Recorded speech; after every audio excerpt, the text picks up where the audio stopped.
The magic നോവലിലേക്ക് സ്വാഗതം. B ഹരികുമാറിൻ്റെ കൺമണി part 1. ആ ജംഗ്ഷനിൽ പുതിയതെന്ന് പറയാൻ ഒരേ ഒരു കെട്ടിടമേ ഉള്ളൂ, ശ്രീ ധനേശ്വരി ബാങ്ക്. ബാങ്കിൻ്റെ ഒരു ചെറിയ ബ്രാഞ്ചാണിത്. മാനേജർ ഫ്രാൻസിസ്, ചെറുപ്പക്കാരൻ, സുമുഖൻ. പക്ഷേ ഒരു ബാങ്ക് മാനേജർക്ക് ആവശ്യമുള്ള പ്രസന്ന ഭാവം ആ മുഖത്തുണ്ടോ? ഇല്ല. അതുണ്ടാവണമെങ്കിൽ അയാളുടെ മുഖം പ്ലാസ്റ്റിക് സർജറി ചെയ്യണം. എപ്പോഴും ആവണക്കണ്ണ കുടിച്ചവൻ്റെ ചളിപ്പ്, വെളുത്തുള്ളി കടിച്ചവൻ്റെ ചുളിപ്പ്, ചുമട് ചുമന്ന് തളർന്നവൻ്റെ പാരവശ്യം. ഫ്രാൻസിസ് ചുമട് ചുമക്കുന്നവനാണെന്ന് ബാങ്കിലെ സംസാരം. ആലീസ് എന്ന ചുമടിന് കറുത്ത് കരുവാളിച്ച മുഖവും താളം തെറ്റിയ മനസ്സുമാണത്രേ ഉള്ളത്. ബാങ്കിലെ ഉയർന്ന ഉദ്യോഗസ്ഥനായ എട്ടിച്ചെറിയാൻ്റെ ഭ്രാന്തിയായ പുത്രിയുടെ ഭർത്തൃ പദത്തിൻ്റെ വിലയാണ് ഫ്രാൻസിസിന് ഈ ജോലി. ബാങ്കിൻ്റെ ചെറിയ ബ്രാഞ്ച് ആയിരുന്നതിനാൽ വളരെ കുറച്ച് സ്റ്റാഫേ ഉള്ളൂ. 4 ക്ലറിക്കൽ സ്റ്റാഫ്. ക്ലർക്കുമാരിൽ സീനിയർ അച്യുതൻ പിള്ളയാണ്. നെഗറ്റീവ് അച്യുതൻ പിള്ള എന്നാണ് ഇരട്ട പേര്. നരച്ച തലയും പുരികവും മീശയും ഒത്തുചേർന്ന മുഖം ഫോട്ടോയുടെ നെഗറ്റീവിനെ ഓർമ്മിപ്പിക്കും എന്നത് മാത്രമല്ല ആ വിശേഷണത്തിന് കാരണം. എല്ലാം നെഗറ്റീവാണ് അദ്ദേഹത്തിന്. ഒക്കെ തരികിടയല്ലേ പിള്ളാരെ. ഈ നാട്ടിൽ ഒരു ഗ്രാസും നടക്കില്ല, എല്ലാം കള്ളന്മാർ. രാവിലെ സൂര്യൻ ഉദിച്ചു എന്ന് അച്യുതൻ പിള്ളയോട് പറഞ്ഞാൽ അച്യുതൻ പിള്ളയുടെ മറുപടി, ഇതൊക്കെ ഒരു ചുറ്റിക്കളിയല്ലയോ, സൂര്യൻ ആരാ മോനാന്നാ വിചാരം. വൈകുന്നേരം അയാൾ പൊടി തട്ടി അങ്ങ് പോവും, നോക്കിക്കോ. ലോകം കീഴ്മേൽ മറിയുന്നു എന്ന് വിശ്വസിക്കുന്ന അച്യുതൻ പിള്ളയുടെ അടുത്തിരിക്കുന്നത് കാമദേവൻ. ആളിൻ്റെ രൂപവും പേരും ചേർത്ത് വെച്ച് നോക്കിയാൽ ആരോ കളിയാക്കാനിട്ട പേരാണെന്ന് തോന്നും. കറുത്ത ഒരു കുറ്റിയൻ.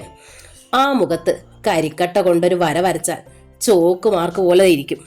ചിരിക്കുമ്പോൾ കാക്ക തേങ്ങാപ്പൂള് കുത്തിയത് മാതിരി. അദ്ദേഹത്തിന് കിട്ടിയ ഭാര്യയുടെ പേരാണ് രസം, രതീദേവി. കാമദേവന്റെ ഭാര്യ രതീദേവി, കാമകന്റെ ഭാര്യ രതീദേവിക്ക്. പക്ഷേ അദ്ദേഹത്തോളം കാമവൈരൂപ്യമില്ല. ഇനിയുള്ള സ്റ്റാഫ് ഇന്ദിരക്കുട്ടി അമ്മയാണ്. 45 കഴിഞ്ഞ ഒരവൈ ഷൺമുഖി. ജോലി ചെയ്യാതിരിക്കാൻ ബഹുസമർത്ഥ. രാവിലെ വന്ന് ഒരു ലെഡ്ജർ തുറന്നു വെച്ചിരിക്കും. വൈകിട്ട് മടക്കി വെക്കുമ്പോൾ അതിലൊരു വര പോലും വീണിരിക്കില്ല. 4ാമത്തെ ആൾ മേഴ്സി. മേഴ്സിയുടെ പ്രശ്നം സൗന്ദര്യമാണ്. അവർ ഭയങ്കര സുന്ദരിയാണ്. അത് അവരെക്കുറിച്ച് മറ്റുള്ളവർക്കുള്ള അഭിപ്രായമല്ല, അവരുടെ സ്വന്തം അഭിപ്രായം. 40 കവിഞ്ഞൊഴുകുന്ന പ്രായത്തെ ബ്യൂട്ടി പാർലർ ബണ്ട് കെട്ടി അടയ്ക്കാൻ ശ്രമിക്കുമ്പോഴും 31 എന്നേ പറയൂ. എല്ലാവരും തന്നെ നിർലജ്ജം നോക്കുന്നു എന്നത് മേഴ്സിയുടെ നിതാന്ത പരാതിയാണ്. ദേ, ആ കൗണ്ടറിൽ നിൽക്കുന്നവൻ്റെ നോട്ടം കണ്ടോ? ഹോ, ആ ഡ്രാഫ്റ്റ് എടുക്കാൻ വന്നയാൾ വന്നപ്പോൾ മുതൽ എൻ്റെ മുഖത്ത് നിന്ന് കണ്ണെടുത്തിട്ടില്ല. ഹോ, കടുപ്പം തന്നെ. തൊലി അല്പം വെളുത്തു പോയതിന് എന്തെല്ലാം സഹിക്കണം. ഈ ആത്മഗതങ്ങൾക്ക് കൊള്ളുന്ന മറുപടി കൊടുക്കുന്ന ഒരാളുണ്ട്, പ്യൂൺ പപ്പൻ. പ്യൂൺ എന്ന വിളി അസഹ്യമാണ് പപ്പന്. അയാളുടെ ഏറ്റവും വലിയ ആഗ്രഹം അയാളെ ആരും പ്യൂൺ എന്ന് വിളിക്കരുതേ എന്നാണ്. പക്ഷേ അയാളെ പ്യൂൺ പപ്പൻ എന്ന് വിളിക്കാത്ത ഒരേ ഒരാളേ ഉള്ളൂ, പ്യൂൺ പപ്പൻ. തീർന്നില്ല, ഇനി ഒരാളെ കൂടി പരിചയപ്പെടാനുണ്ട്. ഒരുപക്ഷേ ഏറ്റവും പ്രധാനപ്പെട്ടയാൾ സുഹാസ് ഡി മേനോൻ. ആ പേര് സുഹാസിന് ചേരും. അയാളുടെ മുഖത്ത് മന്ദഹാസമേ ഉള്ളൂ, ആകർഷകമായ മന്ദഹാസം. സുഹാസിൻ്റെ ചിരിക്കാത്ത മുഖം ആരും കണ്ടിട്ടില്ല. ചിരിപ്പിക്കാനും സമർത്ഥനാണ് അയാൾ. ബാങ്കിലെ വിരസമായ ജോലിക്കിടയിൽ അയാൾ പൊട്ടിക്കുന്ന പൊട്ടാസ് വെടികൾ ഉന്മേഷം പകരാറുണ്ട്. ആരും നോക്കി നിന്നു പോകും. ചുരുണ്ട് സമൃദ്ധമായ മുടി, തുടുത്ത കവിളുകൾ, കനത്ത മീശ, ഭംഗിയുള്ള ചിരി. ടൂത്ത് പേസ്റ്റ് പരസ്യത്തിന് മോഡലാകാൻ പറ്റിയ നിരയൊത്ത പല്ലുകൾ. MBA ബിരുദമുള്ള സുഹാസ് ബാങ്കിൽ നേരിട്ട് ഓഫീസർ കേഡറിൽ അവതരിച്ച ആളാണ്. ആ രൂപത്തിന് മാത്രമല്ല, ബുദ്ധിക്കുമുണ്ട് സൗന്ദര്യം. ബാങ്കിൻ്റെ നടപടിക്രമങ്ങളെല്ലാം ഹൃദ്യസ്ഥം. സമർത്ഥനായ ഓഫീസർ. മണി ഏതാണ്ട് 11 കൗണ്ടറിൽ അധികം ആൾക്കാരില്ല. കുറച്ച് തിരക്കുള്ളത് പണയമെടുക്കുന്ന സ്ഥലത്താണ്. സിറ്റിയുടെ ഭ്രാന്ത പ്രദേശമായതിനാൽ അവിടെ ഗോൾഡ് ലോൺ ബിസിനസ് കൂടുതലായി നടക്കുന്നു. ബാങ്കിൻ്റെ ഏറ്റവും സുരക്ഷിതമായ ലോൺ സ്കീമാണ് സ്വർണ്ണപ്പണയം. സെക്യൂരിറ്റിയെക്കുറിച്ച് ഭയക്കണ്ട, ഫുള്ളി സെക്യൂർഡ്. ആൾക്കാർക്കും സൗകര്യപ്രദമായ പദ്ധതിയാണിത്. മറ്റു വായ്പാ പദ്ധതിയുടെ സങ്കീർണമായ നടപടിക്രമങ്ങൾ ഇല്ല, പെട്ടെന്ന് ലഭിക്കുകയും ചെയ്യും. പണയത്തിൻ്റെ കൗണ്ടറിൽ നല്ല തിരക്ക്. പണയം വെക്കാൻ വന്നവരും തിരിച്ചെടുക്കാൻ വന്നവരുമുണ്ട്. തിരിച്ചെടുക്കാൻ വന്ന ഒരു ചുവന്ന സാരിക്കാരി ക്യാഷ് കൗണ്ടറിൽ പണമടച്ച ശേഷം സെക്ഷനിൽ സ്ലിപ്പ് കൊടുത്തു. ഓഫീസർ ലെഡ്ജർ പരിശോധിച്ച് അടച്ച പണവും പലിശയും കൃത്യമാണെന്ന് ഉറപ്പുവരുത്തിയ ശേഷം സ്ലിപ്പുമായി സ്ട്രോങ് റൂമിലേക്ക് പോയി. പ്ലാസ്റ്റിക് പാക്കറ്റിൽ പൊതിഞ്ഞ് ഉരുപ്പടിയുമായി തിരിച്ചു വന്നു. പാക്കറ്റിൽ നിന്ന് പണയത്തിന്റെ നമ്പർ കുറിച്ച ടോക്കൺ ഇളക്കിയെടുത്തിട്ട് കൗണ്ടറിൽ നിന്ന് ചുവന്ന സാരിക്കാരിയെ ഏൽപ്പിച്ചു. ഐറ്റംസ് എല്ലാം കൃത്യമായിട്ടുണ്ടോ എന്ന് പരിശോധിച്ചോളൂ. അവർ കൗണ്ടറിന്റെ അങ്ങേ മൂലയിലെ ആളൊഴിഞ്ഞ ഭാഗത്തേക്ക് നീങ്ങി നിന്ന് പ്ലാസ്റ്റിക് പാക്കറ്റ് അഴിച്ചു നിരത്തി പരിശോധിച്ചു. കുറേ കൊച്ചു കൊച്ചു ഐറ്റങ്ങളുണ്ടതിൽ. കമ്മലുകൾ, ലോക്കറ്റുകൾ, വളയുടെ ഒരു മുറിഞ്ഞ കഷ്ണം. കൂട്ടത്തിൽ വലിയ ഐറ്റം മാങ്ങാമാലയാണ്. അവർ ആ മാല കയ്യിലെടുത്ത് നോക്കി. പെട്ടെന്ന് ആരും പ്രതീക്ഷിക്കാത്ത ഒന്നാണ് നടന്നത്. ആ ബ്രാഞ്ചിൽ ഇന്നുവരെ നടക്കാത്ത ഒന്ന്. ഭിത്തിയിൽ തൂക്കിയിട്ടിരുന്ന ഫയർ എക്സ്റ്റിങ്ഷനോട് ചേർന്ന് നിന്ന ചുരിദാർ ധരിച്ച ചുരുളമുടിക്കാരി മുമ്പോട്ട് ചാടിയതും മാങ്ങാമാലയിൽ പിടിമുറുക്കിയതും വാതിലിന് നേരെ കുതിച്ചതും ഒറ്റ നിമിഷത്തിലായിരുന്നു. അയ്യോ, എൻ്റെ മാല, എൻ്റെ മാല തട്ടിപ്പറിച്ചുകൊണ്ട് ഓടുന്നേ! എല്ലാവരും ഒരു നിമിഷം സ്തംഭിച്ച് നിന്നുപോയി. പുറത്തേക്കുള്ള വാതിലിൻ്റെ ഭാഗത്ത് സെക്യൂരിറ്റി ഗാർഡിനെ നിയമിച്ചിട്ടുണ്ട്. കഷ്ടകാലത്തിന് ഇന്ന് അയാൾ ലീവ്. പകരം ആളില്ല. ഒരുപക്ഷേ അതറിഞ്ഞുകൊണ്ടുള്ള ഓപ്പറേഷൻ ആയിരിക്കില്ലേ ഇത്? ചുരിദാറുകാരി വായു വേഗത്തിൽ വാതിലിനെ ലക്ഷ്യമാക്കി പായുകയാണ്. മാലയുടെ ഉടമസ്ഥയ്ക്ക് പിറകെ എത്താൻ കഴിയുന്നില്ല. വൈക്കോൽ തുറു ചലിക്കുന്നത് പോലെയാണ് അവരുടെ ഓട്ടം. കൗണ്ടറിന് പുറത്തു നിൽക്കുന്ന കസ്റ്റമേഴ്സ് അമ്പരന്ന് നിൽക്കുകയാണ്. അകത്ത് നിൽക്കുന്ന ബാങ്ക് സ്റ്റാഫിന് കൗണ്ടറിന്റെ പുറത്തുകൂടി ചാടി വേണം വാതിക്കലെത്താൻ. ചുരിദാറുകാരി വാതിലിനോട് അടുക്കുകയാണ്. വാതിൽ കടന്നാൽ കോണിപ്പടി. ഞൊടിയുടെ കൊണ്ടവൾ താഴെ എത്തും. റോഡിൽ ചാടിയാൽ മഷിയിട്ട് നോക്കിയാൽ കിട്ടില്ല. പെട്ടെന്ന് വാതിൽ കടന്നൊരു യുവതി അകത്തേക്ക് വന്നു. ഈ കോലാഹലങ്ങളൊന്നും അറിയാതെ വാതിക്കലേക്ക് ശരവേഗത്തിൽ അടുത്തുകൊണ്ടിരിക്കുന്ന ചുരിദാറുകാരിയുമായി ഒറ്റ കൂട്ടിയിടി. ഇരുവരും ഉരുണ്ടു വീണു. തട്ടിപ്പിടഞ്ഞെണീക്കാൻ ശ്രമിക്കുമ്പോൾ യുവതിക്ക് അപകടം മണത്തു. ആൾക്കാർ ചുരിദാറുകാരിയെ ചൂണ്ടിക്കൊണ്ട് ഓടിയടുക്കുന്നു. എണീറ്റോടാൻ തുടങ്ങിയ ചുരിദാറുകാരിയുടെ കാലിൽ യുവതി പിടികൂടി. അവരുടെ തോളിൽ കിടന്ന ഷാൾ വലിച്ചെടുത്ത് ദേഹത്ത് ചുറ്റിപ്പിടിച്ച് യുവതി എണീറ്റ് നിന്നു. ഒരു നിമിഷം ജനം ആ പിടക്കോഴി പോര് കണ്ടു പകച്ചു നിന്നു. വിടരുതവളെ എന്ന ആക്രോശത്തോടെ ചുമന്ന സാരിക്കാരി മുന്നിലും മറ്റുള്ളവർ പിന്നിലുമായി വാതിക്കൽ അടുക്കെത്തുമ്പോൾ യുവതി ചുരിദാറിന്റെ ഷോൾ കൊണ്ട് മോഷ്ടാവിന്റെ കൈ ജനലഴികളിൽ ബന്ധിച്ചു കഴിഞ്ഞു. പിന്നെ കേട്ടത് അടിയുടെ പടപടാ ശബ്ദം. മാലയുടെ ഉടമസ്ഥയും പിന്നാലെ വന്നവരും ചേർന്ന് മോഷ്ടാവിനെ പൊതിരെ തല്ലി. എല്ലാവരുടെയും കൈകൾക്കും മാറി മാറി വ്യായാമം കിട്ടി.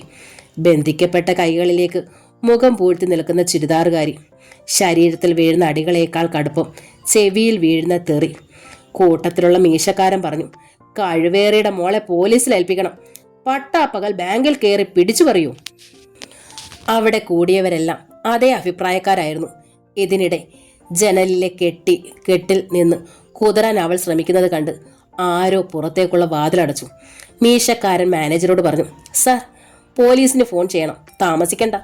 ഫ്രാൻസിസ് ഫോൺ ചെയ്യാൻ വേണ്ടി ക്യാബിനിലേക്ക് ധൃതിയിൽ നടക്കുമ്പോൾ പിറകിലൊരു ശബ്ദം, വേണ്ട. അത് യുവതിയുടേതായിരുന്നു. മോഷ്ടാവിനെ പിടികൂടിയ യുവതി. അപ്പോഴാണ് അവരെല്ലാവരും ശ്രദ്ധിച്ചത്. പത്രത്താളുകളിലെ കറി പൗഡർ പരസ്യത്തിൽ നിന്ന് ഇറങ്ങി വന്നതുപോലെ ഒരു ചെറുപ്പക്കാരി. നോക്കിലും നടപ്പിലും ഭാവത്തിലുമൊക്കെ ഒരു നാടൻ ചന്തം. മോഡേൺ ലുക്ക് വേഷത്തിൽ മാത്രം. ആരാണിവർ? ഇതുവരെ ബാങ്കിൽ കണ്ടിട്ടില്ല. കഴിഞ്ഞ കുറേ നിമിഷങ്ങളിൽ ഇവർ അനുഭവിച്ച മാനസികവും ശാരീരികവുമായ പീഡനം. അതിനപ്പുറം ഒന്നേ ബാക്കിയുള്ളൂ, വധശിക്ഷ. അത് വേണോ? എല്ലാവരും ശ്രദ്ധിച്ചു. ആ വാക്കുകൾക്ക് വല്ലാത്ത ആർജവം. മതിയായ ശിക്ഷ കിട്ടിക്കഴിഞ്ഞു. ഒരു പെണ്ണല്ലേ? കോടതിയും പോലീസും ഒഴിവാക്കുന്നതല്ലേ നല്ലത്? ഒഴിവാക്കരുത് എന്നാരും പറഞ്ഞില്ല. കുറ്റകൃത്യത്തിന് നേരെ പോലും നീളുന്ന മനുഷ്യത്വത്തിന്റെ കണ്ണ്. അതൊരു ദൗർബല്യമായി ആരും കണ്ടില്ല. അതിൽ സഹാനുഭൂതിയുടെ ഒരു സൗന്ദര്യമുണ്ടായിരുന്നു. അവർ ചുരിദാറുകാരിയുടെ അടുത്ത് ചെന്നു. നല്ല ചെറുപ്പം, ആരോഗ്യം. ഇതൊരു തൊഴിലാക്കിയ ആളാണെന്നറിയാം. അതുകൊണ്ട് ഗീതോപദേശം നടത്തിയിട്ടൊന്നും കാര്യമില്ല. പക്ഷെ ഒന്ന് പറയാം, നിനക്ക് ഈ പണി അറിയില്ല. ഇങ്ങനെ ഈ പണി ചെയ്താൽ ഇടികൊണ്ട് നിന്റെ ചങ്കു വാടും. അതുകൊണ്ട് അറിയാവുന്ന എന്തെങ്കിലും പണി ചെയ്യും. എല്ലാവരെയും ഒന്ന് നോക്കിയിട്ട് അവർ കെട്ടഴിച്ചു വിട്ടു. മോഷണക്കാരി ഓടാൻ ശ്രമിച്ചില്ല. നിന്ന നിൽപ്പിൽ മുഖം പൊത്തി ഒറ്റ കരച്ചിൽ. വാതിൽ തുറന്നു കൊടുത്തുകൊണ്ട് യുവതി പറഞ്ഞു, പൊയ്ക്കോളൂ. അവൾ പോകുമ്പോൾ യുവതി അകത്തുനിന്ന് ആൾക്കാരെ നോക്കി മന്ദഹസിച്ചു. നമ്മൾ ഈ കൊച്ചു മോഷണക്കാരിയെ പിടിച്ചു തല്ലും. രാജ്യത്തെ ഒന്നോടെ വിറ്റ് കീശയിലാക്കുന്നവർക്ക് മാലയിടും. അതാണ് സൊസൈറ്റി. കാണെ അവിടെ കൂടി നിന്നവരുടെ അതിശയം വളരുകയായിരുന്നു. അപ്പോഴും എല്ലാവരുടെ ഉള്ളിൽ ചോദിക്കുന്നുണ്ടായിരുന്നു, ആരാണിവർ? എല്ലാവരും തന്നെ അത്ഭുത ഭാവത്തിൽ നോക്കി നിൽക്കുന്നത് കണ്ട് യുവതിക്ക് ചിരി വന്നു. എന്താ എല്ലാവരും എന്നെ ഇങ്ങനെ നോക്കുന്നത്? ഞാൻ റാണി ലക്ഷ്മി ഭായിയോ കിരൺ ബേദിയോ ഒന്നുമല്ല. അകത്തേക്ക് വന്നപ്പോൾ പ്രതീക്ഷിക്കാതെയാണ് തമ്മിൽ തട്ടി വീണത്. അപ്പോൾ മനസ്സിലായി എന്തോ വശക്കേടുണ്ടെന്ന്. കാരണം പിറകെ ഓടി വന്നവരുടെ ശ്രദ്ധ മുഴുവൻ ആ കുട്ടിയിലായിരുന്നു. അതുകൊണ്ട് കയറി പിടിച്ചു. എന്റെ ബലം കൊണ്ടല്ല, ആ കുട്ടിയുടെ വേവലാതി കൊണ്ടാ കീഴ്പ്പെടുത്തിയത്. ആളാകെ അപ്സെറ്റ് ആയിപ്പോയി. ചുവന്ന സാരിക്കാരി മുമ്പോട്ട് വന്നു. താങ്ക്സ് കേട്ടോ. അനിയത്തി കാരണമാ എനിക്കെൻ്റെ മാല തിരികെ കിട്ടിയത്. ഞാൻ പറഞ്ഞല്ലോ, എൻ്റെ മിടുക്കല്ല. ആ കുട്ടി പതറിപ്പോയതാണ് രക്ഷയായത്. മാനേജർ ഫ്രാൻസിസ് പറഞ്ഞു. ആളെ മനസ്സിലായില്ലല്ലോ. ഓ, ഞാൻ എന്നെ പരിചയപ്പെടുത്തിയില്ല അല്ലേ? എൻ്റെ പേര് രശ്മി നമ്പ്യാർ. ഫ്രാൻസിസിന് പെട്ടെന്ന് ഓർമ്മ വന്നു. ഓ, പുതിയതായി അപ്പോയിൻമെന്റ് കിട്ടിയ സ്റ്റാഫ് അല്ലേ? ഇന്നലെ ഓർഡറിന്റെ കോപ്പി വന്നിരുന്നു. ഇന്ന് ജോയിൻ ചെയ്യുന്നു? ഇല്ല, നാളെ രാവിലെ. ഇന്ന് ബ്രാഞ്ച് ഒന്ന് കാണാമെന്ന് വെച്ച് വന്നതാ. കൊള്ളാം, ആദ്യത്തെ വരവ് തന്നെ സംഭവ ബഹുലം. അപ്പോൾ ഇനി എന്തായിരിക്കും? അടുത്ത ദിവസം രാവിലെ രശ്മി നമ്പ്യാർ ജോയിൻ ചെയ്യാൻ വന്നപ്പോൾ എല്ലാവരുടെയും മുഖത്ത് സന്തോഷം. ഒരു കാഴ്ച കണ്ട പ്രതീതി. കൊള്ളാം, കാണാൻ അഴകുള്ള ഒരു പെൺകുട്ടിയുടെ സാന്നിധ്യം എപ്പോഴും ഉന്മേഷദായകമാണ്. വയസ്സന്മാർ ചെറുപ്പമാകുന്നു, ചെറുപ്പക്കാർ കൂടുതൽ സ്മാർട്ടാകുന്നു. ഏറ്റവും കൂടുതൽ സന്തോഷിച്ചതും ദുഃഖിച്ചതും പ്യൂൺ എന്ന വിളി കേൾക്കാൻ ആഗ്രഹിക്കാത്ത പപ്പനായിരുന്നു. അടുത്തൊരു സുന്ദരി ഉള്ളപ്പോൾ കൗണ്ടറിൽ വരുന്ന സുന്ദരികൾക്ക് നല്ല സർവീസ് കൊടുക്കാൻ ബുദ്ധിമുട്ടുണ്ടല്ലോ എന്നതായിരുന്നു സന്തോഷത്തിന് കാരണം. ഈ സുന്ദരിയുടെ സാന്നിധ്യത്തിൽ വെച്ചും പ്യൂൺ വിളി കേൾക്കണമല്ലോ എന്നത് ദുഃഖ കാരണവും. അച്യുതൻ പിള്ളയുടെ നെഗറ്റീവ് മുഖത്തും ആകെ ഒരു ചിരി. ഒരു ഓഫീസായാൽ ചന്തമുള്ളൊരു പെൺമുഖമെങ്കിലും വേണം. അതിൻ്റെ ഗുഡ് മോർണിംഗ് കേട്ടുകൊണ്ട് രാവിലെ പണി തുടങ്ങാനൊരു ഉഷാറാണ്. ആണുങ്ങളുടെ ചിരി പെണ്ണുങ്ങളിലേക്ക് പടർന്നില്ല.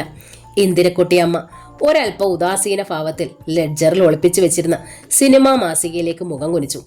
തകർന്നു പോയത് മേഴ്സിയാണ്. ആ മുഖത്ത് പവർക്കെട്ട്. ബ്രാഞ്ചിലെ ഏക ഗ്ലാമർ താരത്തിന്റെ കസേര ഒഴിഞ്ഞു കൊടുക്കേണ്ടി വന്നു. രശ്മി ജോയിനിങ് റിപ്പോർട്ട് എഴുതി മാനേജറുടെ മുമ്പിൽ വെച്ചു. ഫ്രാൻസിസ് പറഞ്ഞു, സുഹാസിന്റെ അടുത്തേക്ക് ചെല്ലൂ. ജോയിനിങ് റിപ്പോർട്ട് അവിടെ കൊടുത്താൽ മതി. സുഹാസ് ജോയിനിങ് റിപ്പോർട്ട് വായിച്ചു നോക്കി. നല്ല കൈയക്ഷരം, ലളിതമായ ഇംഗ്ലീഷ്. ബയോഡേറ്റ വേണം. ഓഫീസ് ഓർഡർ ബുക്കിൽ ചേർക്കാനാണ്. ആപ്ലിക്കേഷന്റെ കൂടെ കൊടുത്തിരുന്നല്ലോ. ഫയലിംഗ് എത്തിയില്ല, താമസിക്കും. അതിലെ ഇൻഫർമേഷനെ ഡിപ്പെൻഡ് ചെയ്യുന്നതല്ലേ നല്ലത്? അതല്ലേ റിലയബിൾ? ഞാൻ തരുന്ന വിവരങ്ങൾ തെറ്റാണെങ്കിലോ? സുഹാസിന് നേരിയ നീരസം തോന്നി. ഇവൾ എന്തിന് തെറ്റായ വിവരം നൽകണം? അയാൾ ബുക്ക് മടക്കി. ഓക്കെ, ഫയൽ വരട്ടെ. രശ്മി എവിടെ താമസിക്കുന്നു? സിറ്റിയിൽ, മെഡിക്കൽ കോളേജിനടുത്ത്. ഡെയിലി പോയി വരാനാണോ പ്ലാൻ? അതെ. ദൂരം കൂടുതലുണ്ട്. I will manage. രശ്മിയുടെ വീട്ടിൽ ആരൊക്കെയുണ്ട്? Please avoid personal questions. ഞാൻ ചോദിച്ചത് വീട്ടിൽ അച്ഛനും അമ്മയും. ഐ റിപ്പീറ്റ്, സ്വകാര്യ ചോദ്യങ്ങൾ ഒഴിവാക്കുക. സുഹാസിന് നീരസം വർദ്ധിച്ചു. ഇവിടെ ബോസ് ആര്? അവളോ താനോ? ഓഫീസറോട് ഇങ്ങനെയാണോ പെരുമാറേണ്ടത്? താൻ പേഴ്സണൽ കാര്യങ്ങൾ ചോദിച്ചത് കല്യാണാലോചനയ്ക്ക് വേണ്ടിയൊന്നും അല്ലല്ലോ. വെറും ഒരു കുശലാന്വേഷണം. അതിലെന്താ നീരസപ്പെടാൻ? ഇവൾക്ക് തന്തയും തള്ളയൊന്നും ഇല്ലേ? മാനത്ത് നിന്ന് പൊട്ടി വീണതാണോ? പുതിയ ആളല്ലേ. ഓഫീസ് മാനേഴ്സ് ഒന്നും അറിയില്ലായിരിക്കും. കറണ്ട് അക്കൗണ്ട് സെക്ഷനിൽ ഇരുന്നോളൂ. ആദ്യം തന്നെ ഇൻഡിപെൻഡൻ്റ് ആയി സെക്ഷൻ ഹാൻഡിൽ ചെയ്യാൻ പഠിക്കണം. കറണ്ട് അക്കൗണ്ട് ആകുമ്പോൾ ഫിഗർ വർക്കിൽ നല്ല ട്രെയിനിങ് കിട്ടും. തിരക്ക് കുറവുള്ള സെക്ഷനാണ് കറണ്ട് അക്കൗണ്ട്. സുഹാസ് ബാലപാഠങ്ങൾ പറഞ്ഞു കൊടുത്തു. കാര്യങ്ങൾ നന്നായി ഗ്രഹിക്കുന്നുണ്ട്. പക്ഷേ ഫിഗർ വർക്ക് മോശം. 4 കൂട്ടിയാൽ 9 വരൂ. ലെഡ്ജറിലെ ബാലൻസ് കൂട്ടി എഴുതുന്നതിൽ ധാരാളം പിശകുകൾ. കോൺസെൻട്രേഷൻ കുറവാണ്. ബാങ്ക് ജോലിയുടെ പ്രാഥമിക പാഠങ്ങൾ സുഹാസ് പറഞ്ഞു കൊടുത്തു. ഒരു ബാങ്ക് ഉദ്യോഗസ്ഥന് ആദ്യം വേണ്ട യോഗ്യത ഏകാഗ്രതയാണ്, കോൺസെൻട്രേഷൻ. പിന്നെ ഫിഗർ വർക്കിലെ ആക്യുറസിയും കോമൺ സെൻസും. ഇതൊക്കെ തനിക്ക് കുറവാണെന്നാണോ സുഹാസ് സൂചിപ്പിക്കുന്നത്? രശ്മി സംശയിച്ചു. ദിവസങ്ങൾ കഴിയുമ്പോൾ സുഹാസ് കണ്ടത് ഫിഗർ വർക്കിൽ ഒന്നിനൊന്നിന് മോശമായിക്കൊണ്ടിരിക്കുന്ന രശ്മിയാണ്. ഛേ, എന്താ ഇത്? രശ്മി കണക്ക് പഠിച്ചിട്ടില്ലേ? ഞാൻ SSLC വെച്ച് കണക്ക് നിർത്തിയതാണ്. ഡിഗ്രിക്കും MAക്കും ആർട്സ് ആയിരുന്നു വിഷയം. SSLCയുടെ കണക്ക് പോലും കൈവശമില്ലല്ലോ. രശ്മിക്ക് നേരിയ അസ്വസ്ഥത തോന്നി. ആദ്യമല്ലേ സാർ, കുറച്ചൊക്കെ തെറ്റുകൾ വരും. തെറ്റുകൾ മാത്രമല്ലേ വരുന്നുള്ളൂ. അയാൾ പിറുപിറുത്തുകൊണ്ട് എണീറ്റ് പോയി. കണക്കിൽ എക്സ്പെർട്ട് അല്ലായിരിക്കാം, പക്ഷേ പ്രാക്ടിക്കൽ മാത്തമാറ്റിക്സ് എങ്കിലും വേണ്ടേ? പലചരക്ക് കടയിലെ എടുത്തുകൊടുപ്പ് പയ്യന്റെ കണക്കെങ്കിലും കൈവശമില്ലെങ്കിൽ എങ്ങനെ ബാങ്കിൽ ജോലി ചെയ്യും? മാനേജർക്ക് റിപ്പോർട്ട് ചെയ്താലോ? വേണ്ട. പ്രൊബേഷൻ പീരീഡിൽ തന്നെ ഒരു ബാഡ് റിമാർക്ക്, അത് ആ കുട്ടിയുടെ കരിയറിനെ ബാധിക്കും. പക്ഷെ അപകടമുണ്ട്. അക്കങ്ങൾ കൂട്ടാനും കുറയ്ക്കാനും അറിയാത്തവർ ബാങ്ക് ജോലി ചെയ്യുന്നത് വിരലുകളില്ലാത്തവൻ വീണ വായിക്കുന്നത് പോലെയാണ്. അപസ്വരമേ ഉണ്ടാവും. ഉടൻ തന്നെ അത് സംഭവിച്ചു. കറന്റ് അക്കൗണ്ട് ഹോൾഡറായ വീണ ടെക്സ്റ്റൈൽസ് മുരളി ഒരു ദിവസം പാസ്ബുക്ക് ഉയർത്തി കാണിച്ചുകൊണ്ട് പറഞ്ഞു, സുഹാസ് സാറേ, നിങ്ങളുടെ ബാങ്കിൽ കാശ് കൂടുതലുണ്ടെങ്കിൽ ലോണായി തന്നാൽ മതി, വെറുതെ വേണ്ട. എൻ്റെ അക്കൗണ്ടിൽ 2500 രൂപയെ കാണാവൂ. പാസ്ബുക്കിൽ എഴുതി ചേർത്തിരിക്കുന്നത് കണ്ടോ? സുഹാസ് പാസ്ബുക്ക് മേടിച്ചു നോക്കി. 2,50,000 രൂപ. പൈസയുടെ കോളത്തിൽ വരേണ്ട 2 പൂജ്യങ്ങൾ രൂപയുടെ കോളത്തിൽ എഴുതിയിരിക്കുന്നു. സുഹാസിന് വല്ലാത്ത ദേഷ്യം വന്നു. ഇതിങ്ങനെ വിട്ടാ പറ്റില്ല. അയാൾ അല്പം ശബ്ദമുയർത്തി പറഞ്ഞു, എന്താ രശ്മി ഇത്? ഇങ്ങനെ കെയർലെസ് ആയാലോ? അത് അവഗണിക്കുന്ന മട്ടിൽ രശ്മി ലെഡ്ജറിലേക്ക് മുഖം കുനിച്ചിരുന്നു. സുഹാസിന് ദേഷ്യം വർദ്ധിച്ചു. ഫിഗർ വർക്ക് ചെയ്യുമ്പോൾ കെയർഫുൾ ആയിരിക്കണമെന്ന് ഞാൻ പറഞ്ഞിട്ടില്ലേ? ഇതിപ്പോൾ മിസ്റ്റർ മുരളി ആയതുകൊണ്ട് തുറന്നു പറഞ്ഞു. 2.5 ലക്ഷം രൂപ വിഡ്രോ ചെയ്തിരുന്നെങ്കിൽ എന്ത് ചെയ്തേനെ? ഛേ, നോൺസെൻസ്. പെട്ടെന്ന് രശ്മി തലയുയർത്തി. എന്തോന്നാ പറഞ്ഞത്? നോൺസെൻസ് എന്നോ? എന്തോന്ന് നോൺസെൻസ്?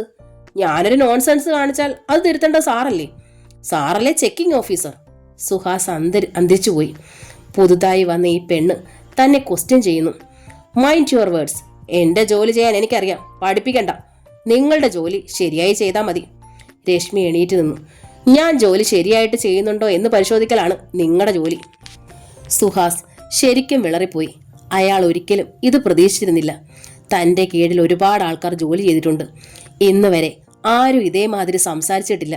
സ്റ്റാഫിനെ ഹാൻഡിൽ ചെയ്യാൻ താനൊരു മിടുക്കനാണെന്ന് സ്വയം അഭിമാനിക്കുന്നുണ്ട്. ഇവിടെ താൻ ഇൻസൾട്ട് ചെയ്യപ്പെട്ടിരിക്കുന്നു. പുതുതായി വന്ന ഇത്തിരിയോളം പോകുന്ന ഒരു പെൺകുട്ടിയുടെ മുന്നിൽ താൻ ചെറുതാക്കപ്പെട്ടിരിക്കുന്നു. ചുറ്റുപാടും ഇരിക്കുന്ന സ്റ്റാഫ് മെമ്പേഴ്സ് എല്ലാം തൻ്റെ ഉത്തരവുകൾ അനുസരിക്കേണ്ടവരാണ്. കൗണ്ടറിൽ നിൽക്കുന്ന കസ്റ്റമേഴ്സ് എല്ലാം തന്നെ ബഹുമാനിക്കുന്നവരാണ്. അവരുടെയൊക്കെ മുമ്പിൽ താൻ അവഹേളിക്കപ്പെട്ടിരിക്കുന്നു. അയാൾ കൈകൾ കൂട്ടിത്തിരുമ്മി. എന്ത് ചെയ്യണം? ഒരു തുടക്കക്കാരിക്ക് പരിചയക്കുറവിൻ്റെ പേരിൽ നൽകുന്ന സൗജന്യത്തിന് ഇനി അർഹതയില്ല. ഇവൾ ധിക്കാരിയാണ്. തന്തയും തള്ളയും വളർത്തിയതിൻ്റെ ഗുണമാണിത്. അയാൾ പല്ല് കടിച്ച് സ്വയം നിയന്ത്രിച്ചു. വേണ്ട, ഇപ്പോൾ ഒന്നും വേണ്ട.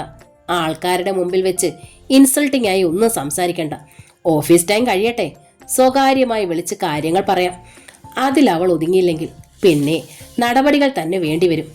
ഇൻസബോർഡിനേഷൻ ഗുരുതരമായ കുറ്റമാണ്, പ്രത്യേകിച്ചും തുടക്കത്തിൽ. എല്ലാവർക്കും അതൊരു പുതിയ അനുഭവമായിരുന്നു. ഒരുപാട് ജീവിതം കണ്ട അച്യുതൻ പിള്ളയ്ക്ക് പോലും അതിശയം തോന്നി. പ്ലാസ്റ്റിക് ഡപ്പിയിൽ നിന്ന് 1/4 കിലോ മൂക്കുപൊടി എടുത്ത് ഇടത് കൈവണ്ണയിലേക്ക് കുടഞ്ഞു വലത് കൈവിരലുകൾ കൊണ്ട് നുള്ളിപ്പിടിച്ച് ഓമത്തണ്ടിന്റെ വായ് മാതിരി തുറന്ന മൂക്കിലേക്ക് വലിച്ചു കയറ്റിക്കൊണ്ട് അയാൾ പിറുപിറുത്തു. ഇപ്പോഴത്തെ പിള്ളേരൊന്നും പിടിച്ചെടുത്ത് നിൽക്കുകയില്ല. തലതിരിഞ്ഞ പോക്കല്ലേ. പപ്പനും കാമദേവനും ആരാധനയോടെ രശ്മിയെ നോക്കി. തുടക്കത്തിലെ ഇതാണ് സ്ഥിതിയെങ്കിൽ എന്തായിരിക്കും അങ്ങോട്ടുള്ള പോക്ക്? അവർ പരസ്പരം നോക്കി കണ്ണിറുക്കി. കാണാം ഇനിയത്തെ പുകില്, കണ്ട് രസിക്കാം എന്ന മട്ടിൽ. ഇരുവർക്കും സുഹാസിനോട് നീരസമുണ്ട്. ജോലിക്കാര്യത്തിൽ അല്പം കർക്കശക്കാരനാണ് സുഹാസ്. ജോലി കൃത്യമായി ചെയ്തില്ലെങ്കിൽ പരുക്കം ഭാഷയിൽ അത് ചൂണ്ടിക്കാണിക്കാൻ അയാൾ മടിക്കാറില്ല. മിക്കപ്പോഴും ആ സ്വഭാവത്തിൻ്റെ ഇരകളാകാറുണ്ട് പപ്പനും കാമദേവനും. കാമദേവൻ പപ്പൻ്റെ ചെവി കടിച്ചു. പപ്പാ, കളി തുടങ്ങി. ഷൈനിങ് ഒക്കെ ഇനി നിൽക്കും. ഇന്ദിരക്കുട്ടിയമ്മ മേഴ്സിയുടെ അടുത്തേക്ക് കസേര നീക്കിയിട്ടു.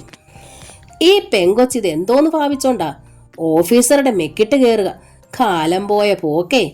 സുഹാസ് സാറിന് നട്ടലില്ലാഞ്ഞിട്ടാ, അല്ലെങ്കിൽ അവളിപ്പം ഗേറ്റിന് പുറത്തു പോയനെ. തുടക്കകാലത്ത് നമ്മളൊക്കെ എത്ര ചീത്ത കേട്ടതാ. വടിയെടുത്ത് തല്ലിയില്ലെന്നല്ലേ ഉള്ളു ഓഫീസർമാര്. മേഴ്സി അന്തിമ വിധി എഴുതി. ഇത് അധികകാലം നിന്ന് നിലയ്ക്കൂല. പ്രതികരണം വ്യത്യസ്തമായിരുന്നെങ്കിലും എല്ലാവരിലും ഒരു ചോദ്യചിഹ്നമായി രശ്മി. ആരാണ് ഈ പെൺകുട്ടി? എവിടെ നിന്ന് കിട്ടിയ അവൾക്ക് ഈ തൻ്റെ ഇടം? ഇത് തൻ്റെ ഇടമോ പക്വതയില്ലായ്മയോ? മണി 1:30 2 മണി വരെയാണ് ബിസിനസ് ടൈം. 1:30 ആകുമ്പോൾ അവർ 2 മണിക്ക് ക്യാഷ് ക്ലോസ് ചെയ്ത് ഊണ് കഴിക്കാനുള്ള തത്രപ്പാടിലാണ്. കൗണ്ടറിലേക്ക് ഒരാൾ നടന്നു വരുന്നു. ആളെ കണ്ട് അകത്തിരുന്നവർ പരസ്പരം നോക്കി. ശല്യം, ഇവൻ എന്തിനിപ്പോൾ വന്നു എന്ന മട്ടിൽ. ചകിരി നാരുപോലെ പിരിച്ചു കയറ്റിയ മീശ, കഷണ്ടിക്ക് ഇരുപുറവും വളർന്നിറങ്ങിയ മുടി, തടിച്ച ശരീരം, കുടവയർ, മദ്യലഹരി കത്തി നിൽക്കുന്ന കണ്ണുകൾ, ബീഡിക്കറയും മുറുക്കാന്റെ അവശിഷ്ടവും കൂടി വികൃതമാക്കിയ ചുണ്ടുകൾ. ഇത്രയും സവിശേഷതകൾ കൂടിച്ചേർന്ന ഒരു രൂപമേ ഉള്ളൂ ആ പ്രദേശത്ത്. കരടിമണി. അയാളാണ് കൗണ്ടറിൽ സിറ്റിയിലെ കൂലിത്തല്ലുകാരൻ. 500 രൂപ കൊടുത്ത് ആളെ ചൂണ്ടിക്കാട്ടിയാൽ 32 പല്ലും കൊഴിച്ചിരിക്കും. രാഷ്ട്രീയ തല്ലിന്റെ അവിഭാജ്യ ഘടകമായതിനാൽ മണിക്ക് ഉയർന്ന കണക്ഷനുകളുണ്ട്. ബാങ്കിലെ കസ്റ്റമർ അല്ല അയാൾ, കറണ്ട് അക്കൗണ്ടുള്ള ഒരബ്കാരിയുടെ വലങ്കൈയാണ്. അബ്കാരിയുടെ ചെക്ക് മാറാനായി ചിലപ്പോൾ ബാങ്കിൽ വരാറുണ്ട്. വരുമ്പോഴൊക്കെ ചില്ലറ പ്രശ്നങ്ങളും ഉണ്ടാക്കാറുണ്ട്. ബാങ്കിൽ എല്ലാവർക്കും അയാളെ ഭയമാണ്. മുമ്പും പിമ്പും നോക്കാനില്ലാത്തവൻ, വെട്ടൊന്ന് കണ്ടൻ രണ്ട് എന്ന സ്വഭാവക്കാരൻ. അതുകൊണ്ട് ക്വിക്ക് സർവീസാണ് അയാൾക്ക് ബാങ്കിൽ. എങ്ങനെയെങ്കിലും ജോലി തീർത്ത് അയാളെ പറഞ്ഞയക്കാൻ ധൃതിയാണ് എല്ലാവർക്കും. കരടിമണി കൗണ്ടറിലേക്ക് വന്ന് ഒരു ചെക്ക് ലീഫ് ഉയർത്തിപ്പിടിച്ചു. ഈ ചെക്കൊന്ന് മാറണം. പപ്പൻ കറണ്ട് അക്കൗണ്ട് സെക്ഷൻ കാണിച്ചു കൊടുത്തു. അവിടെ കൊടുത്താൽ മതി. അപ്പോഴാണ് മണി കറണ്ട് അക്കൗണ്ട് സെക്ഷനിലിരിക്കുന്ന രശ്മിയെ കണ്ടത്. ഹായ്, ഇതാര്? പുതിയ ഉരുപ്പടി. സിനിമയിൽ നിന്ന് നേരിട്ടിറങ്ങി വന്നതാണോ? നാവ് കുഴഞ്ഞുള്ള അയാളുടെ സംസാരം അവിടെ ഉണ്ടായിരുന്നവരിൽ അസ്വസ്ഥത ഉയർത്തി. രശ്മി ചെക്ക് കയ്യെത്തി വാങ്ങുമ്പോൾ മണിയുടെ ശ്രദ്ധ അവളുടെ കൈവിരലുകളിലായിരുന്നു. എന്താ നഖത്തേൽ ചായമിടാത്തത്? അത് കേൾക്കാത്ത മട്ടിൽ രശ്മി ചെക്ക് വാങ്ങി. പിന്നിൽ ടോക്കൺ നമ്പർ എഴുതി. ടോക്കൺ കൊടുക്കുമ്പോൾ മണി അവളുടെ കയ്യിൽ അമർത്തി പിടിച്ചു. നല്ല ഉണ്ണിത്തണ്ട് മാതിരി മയമുള്ള കൈ. എല്ലാവരും ഒരു നിമിഷം അമ്പരന്ന് നിൽക്കെ പ്രതീക്ഷിക്കാതെ നടന്നു. ആരും പ്രതീക്ഷിക്കാത്തത് മണിയിൽ നിന്ന് വലിച്ചൂരിയ കൈ നിവർത്തി രശ്മി ഒറ്റയടി അയാളുടെ കവിളത്ത്. പുറകെ പെൺസിംഹത്തിന്റെ ഗർജനവും. ചി റാസ്കൽ, തെമ്മാടിത്തരം കാണിക്കുന്നു. എല്ലാവർക്കും ഒരു നിമിഷത്തേക്ക് ഷോക്കേറ്റ അവസ്ഥ. ബാങ്കിനുള്ളിൽ ജോലി ചെയ്തിരുന്നവരും കൗണ്ടറിൽ നിന്നിരുന്ന ഇടപാടുകാരും അമ്പരന്ന് നിൽക്കുകയാണ്. എന്താണ് സംഭവിച്ചതെന്ന് ആർക്കും മനസ്സിലായില്ല. അടി തൻ്റെ കവിളത്ത് തന്നെയാണ് വീണതെന്ന് ബോധ്യപ്പെടാൻ കരടിമണിക്കും വേണ്ടി വന്നു 1 മിനിറ്റ്. പെട്ടെന്ന് അയാളുടെ മുഖം ചുവന്നു, കണ്ണുകൾ ക്രുദ്ധമായി. എടി, നീ എന്നെ അടിച്ചു അല്ലേടി? എടീ! അയാളിൽ നിന്ന് ഭയങ്കര തെറി ഉയരാൻ തുടങ്ങുമ്പോഴേക്കും മാനേജർ ഫ്രാൻസിസ് ക്യാബിനിൽ നിന്ന് ഓടിയിറങ്ങി വന്നു. പപ്പ, അയാളെ പിടിച്ചു പുറത്താക്ക്. പപ്പനും കൗണ്ടറിൽ നിന്ന് 2-3 പേരും കൂടി മണിയെ പുറത്തേക്ക് വലിച്ചു കൊണ്ടുപോകുമ്പോൾ അയാളിൽ നിന്ന് തെറി വാക്കുകൾ ഉയർന്നുകൊണ്ടിരുന്നു. ക്യാബിനിലേക്ക് നടക്കുമ്പോൾ മാനേജറുടെ നെറ്റിയിൽ വിയർപ്പ് പൊടിഞ്ഞു. എന്തൊക്കെയാണ് നടക്കുന്നത്? വന്നിട്ട് ദിവസങ്ങളായില്ല. ഈ പെൺകുട്ടി എന്തെല്ലാം പ്രശ്നങ്ങളുണ്ടാക്കി. ഇനിയിപ്പോൾ എന്തൊക്കെ ഗുലുമാലുകളാണ് ഉണ്ടാവുക എന്നറിയില്ല. വാമദേവൻ കോൺട്രാക്ടറെ വിളിച്ചാലോ? അതാണ് ബുദ്ധി. കോൺട്രാക്ടറുടെ ചെക്കുമായിട്ടാണ് കരടിമണി ബാങ്കിൽ വന്നത്. വാമദേവന്റെ വലങ്കൈയാണ് മണി. ഫ്രാൻസിസ് ഫോൺ കറക്കി.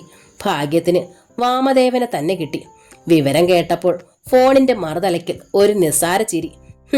കമ്പിപ്പാര കൊണ്ടടിച്ചാൽ ഏക്കാത്തവനാ മണി. ഒരു പെണ്ണിന്റെ അടി അവൻ എന്താവാനാ? അവൻ ഇനിയും വന്ന് പ്രശ്നമുണ്ടാക്കിയേക്കും. അതിനാ വിളിച്ചത്. അതുണ്ടാവില്ല മാനേജർ സാറേ, സാർ വിഷമിക്കണ്ട, ഞാൻ അങ്ങോട്ട് വരുന്നു. ഫോൺ വെച്ചിട്ട് മാനേജർ രശ്മിയെ വിളിച്ചു. എന്താ കുട്ടി ഇത്? കുറച്ചൊക്കെ ക്ഷമ വേണ്ടേ? ഇങ്ങനെ റിയാക്ട് ചെയ്യാൻ തുടങ്ങിയാൽ? ശാന്തത അഭിനയിച്ചുകൊണ്ട് രശ്മി പറഞ്ഞു. ഞാൻ എന്തു വേണമായിരുന്നു സാർ പറയണം. മര്യാദ കെട്ട ഒരുത്തൻ പരസ്യമായി കൈക്ക് പിടിച്ചപ്പോൾ ഞാൻ എന്ത് ചെയ്യണമായിരുന്നു? പേടിച്ചോണണമായിരുന്നോ? നാണിച്ച് തല കുനിക്കണമായിരുന്നോ? ഫ്രാൻസിസിന് ഉത്തരം മുട്ടി. ശരി ശരി, കുട്ടി പോയിരുന്നു, ജോലി ചെയ്തോളൂ.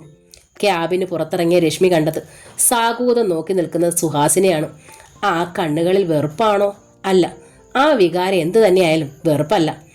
സത്യം പറയട്ടെ, ആദ്യം എനിക്ക് രശ്മിയോട് ദേഷ്യം തോന്നിയിരുന്നു. ഇപ്പോൾ അഭിനന്ദിക്കാൻ തോന്നുന്നു, അല്ലേ? ഒരു പെണ്ണിന്റെ ധൈര്യം, ഒരു തെമ്മാടിയുടെ കരണത്തടിക്കാൻ ഒരു പെണ്ണ് കാണിച്ച തൻ്റെ ഇടം. അല്പ അഹങ്കാരം കൂടി ആവാം. ഝാൻസി റാണിയുടെ വർഗക്കാരി, പുത്ലി ഫായിയുടെ അവതാരം. വാക്കുകൊണ്ട് പെയിന്റ് പൂശാൻ എളുപ്പമാണ് സാർ. പക്ഷേ ഒരു പെണ്ണിന്റെ ധർമ്മസങ്കടം ആരറിയുന്നു? ആ മുഖം വാടുന്നത് സുഹാസിനെ അത്ഭുതപ്പെടുത്തി. 4 പേരുടെ മുമ്പിൽ വെച്ച് അഭിമാനം വ്രണപ്പെടുമ്പോൾ ഏതു പെണ്ണും ചെയ്തു പോകും ഇതൊക്കെ. അത് ധൈര്യം കൊണ്ടല്ല, ഭീരുത്വം കൊണ്ടാണ്. തിരിഞ്ഞു കടിക്കുന്ന ഞാഞ്ഞൂലിന്റെ ഗതികേട്. അതിന് സാർ പരമവീര ചക്രമൊന്നും തരണ്ട. രശ്മി സീറ്റിലേക്ക് നടക്കുമ്പോൾ സുഹാസ് ഉൾത്തരിപ്പോടെ നോക്കി നിന്നു. ഇവൾ, ഈ പെൺകുട്ടി, മനസ്സിൽ അവളെക്കുറിച്ച് വരച്ച ചിത്രം ഒന്ന് മാറ്റി വരയ്ക്കുമ്പോൾ സുഹാസിന്റെ ചുണ്ടുകളിൽ നേർത്ത പുഞ്ചിരി. അരമണിക്കൂർ കഴിഞ്ഞില്ല. ഗേറ്റിൽ ബഹളം. സെക്യൂരിറ്റി സ്റ്റാഫിന്റെ ഉറക്കെയുള്ള ശബ്ദം. പറ്റില്ല, അകത്തു പോകാൻ പറ്റില്ല. മറുശബ്ദം മണിയുടേതാണ്. മാറി നില്ലടോ. കരടി മണി വീണ്ടും വന്നിരിക്കുന്നു, ആൾക്കാരെയും കൂട്ടി പകരം ചോദിക്കാൻ. എല്ലാ മുഖങ്ങളിലും പരിഭ്രമം. മുമ്പും പിമ്പും നോക്കാനില്ലാത്തവനാണ് അവൻ. Police lockup വീടാക്കിയവൻ. കൂടെയുള്ളവരും അത്തരക്കാർ തന്നെ. മാറി നില്ലടോ, അങ്ങോട്ട് കയറട്ടെ. മണി. സെക്യൂരിറ്റിയുടെ ശബ്ദം. പറ്റില്ലെന്നല്ലേ പറഞ്ഞത്? മാനേജർ ക്യാബിനിൽ നിന്ന് പുറത്തു വന്നു. എല്ലാവരും ജോലി നിർത്തി എഴുന്നേറ്റ് നിൽക്കുകയാണ്. സെക്യൂരിറ്റിയെ കീഴ്പ്പെടുത്തി അകത്തേക്ക് കടക്കാൻ അക്രമികൾക്ക് നിമിഷങ്ങൾ മതിയെന്ന് എല്ലാവർക്കും അറിയാം. അച്യുതൻപിള്ള വിക്കി വിക്കി പറഞ്ഞു, സർ, പോലീസിനെ വിളിക്കുന്നതാണ് ബുദ്ധി. സുഹാസിന് ചിരിയാണ് വന്നത്. പോലീസ് ഈ തരക്കാർ തന്നെ, കാക്കയുടെ വ്യത്യാസമേ ഉള്ളൂ. പുറത്തെ ശബ്ദം ഉച്ചത്തിലായി. ഒന്നിൻ്റെയും തള്ളിൻ്റെയും ബഹളം. മാറാൻ പറഞ്ഞാൽ മാറത്തില്ലേടാ പന്ന. തെറിവ വിളികളുടെ അഭിഷേകം. അകത്തേക്ക് തള്ളിക്കയറാൻ ശ്രമിക്കുമ്പോഴും ഖും ഖും ശബ്ദം. ആരോഗ്യമുള്ള 4-5 പേരെ തടഞ്ഞു നിർത്താൻ സെക്യൂരിറ്റിയുടെ മസിലുകൾ പോരാ. ഉടൻ തന്നെ അവർ അകത്തെത്തും. കണ്ണിൽ കണ്ടതെല്ലാം തല്ലി തകർക്കും. കയ്യേറ്റം ഉണ്ടാവും. കൈകൊണ്ട് മാത്രം സംസാരിക്കാൻ അറിയുന്നവരാണവർ. എല്ലാ മുഖങ്ങളിലും ഭീതി, അമ്പരപ്പ്. എന്തും സംഭവിക്കാവുന്ന നില. എന്ത് ചെയ്യണമെന്നറിയാത്ത അവസ്ഥ. ചേ, എന്താ ചെയ്യുക? മാനേജറുടെ അകത്തെ അങ്കലാപ്പ് അറിയാതെ പുറത്തു ചാടി. സാർ വിഷമിക്കേണ്ട, എന്നെയാണല്ലോ അവർക്ക് വേണ്ടത്, ഞാൻ അങ്ങോട്ട് ചെല്ലാം. അത് രശ്മിയുടെ ശബ്ദമായിരുന്നു. അതിനൊരു പെൺ ശബ്ദത്തിൻ്റെ നേർമയുണ്ടെങ്കിലും അതിലടങ്ങിയിരിക്കുന്ന ആത്മവിശ്വാസത്തിന് തലയോളം പോകുന്ന പൗരുഷം. സുഹാസ് ഉറക്കെ പറഞ്ഞു, എന്താ രശ്മി ഇത്? അവിവേകം കാണിക്കാതിരിക്കോ? കാട്ടാളന്മാരാണവർ. രശ്മി സുഹാസിന്റെ മുഖത്തേക്ക് നോക്കാതെ പറഞ്ഞു, ഒരു കൂട്ടം കാട്ടാളന്മാരുടെ കൈകൊണ്ട് മരിക്കാനാണ് വിധിയെങ്കിൽ അതെങ്ങനെ തടുക്കാനാകും സാർ? രശ്മി മുമ്പോട്ട് നടന്നു. ആരും അവളെ തടഞ്ഞില്ല. ആർക്കും അവളെ തടുക്കാൻ കഴിഞ്ഞില്ല. രശ്മി സ്റ്റെയർ കേസ് ഇറങ്ങി ചെല്ലുമ്പോൾ സെക്യൂരിറ്റിയെ തള്ളി വീഴ്ത്തി മണിയും സംഘവും അകത്തേക്ക് കുതിക്കുകയായിരുന്നു. വരാന്തയിലും മുറ്റത്തുമൊക്കെ കാഴ്ച കാണാൻ ധാരാളം ആളുകൾ കൂടിയിട്ടുണ്ട്.